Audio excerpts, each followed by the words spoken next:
Hey nurses and med students! Struggling to understand acid-base balance? Don't worry, I've got you covered. In this video, we'll break it down in simple terms, so you can ace your exams and apply it confidently at the bedside. Let's go. 1. What is acid-base balance? Acid-base balance is the body's way of keeping blood pH between 7.35 and 7.45. If it drops too low, we call it acidosis. If it goes too high, it's alkalosis. This balance is key for muscles, nerves, and enzyme function. 2. The three systems that maintain balance. The body uses three systems to maintain pH. Buffers, such as bicarbonate, respond promptly. Lungs, which control carbon dioxide levels by how fast we breathe. Kidneys, which manage bicarbonate and hydrogen ions. 3 key values to know. pH, 7.35 to 7.45.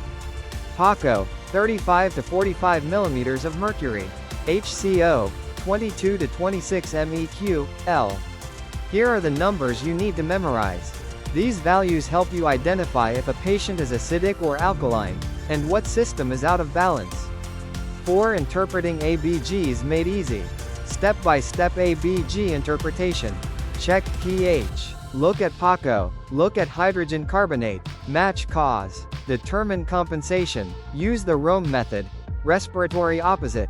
Metabolic equal. If pH is low and PaCO is high, right pointing arrow, respiratory acidosis.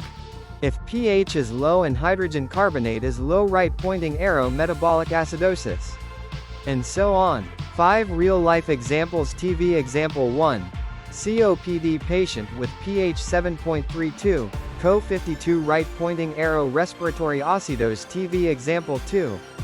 Vomiting patient with pH 7.48, hydrogen carbonate 30, right pointing arrow, metabolic alkalosis. Once you practice a few cases, it becomes second nature. You'll be reading ABGs like a pro in no time. That's it for today. If you found this helpful, like the video and subscribe. And hey, drop a comment below if you want a free acid-base cheat sheet or PowerPoint slides. See you in the next one. Thank you.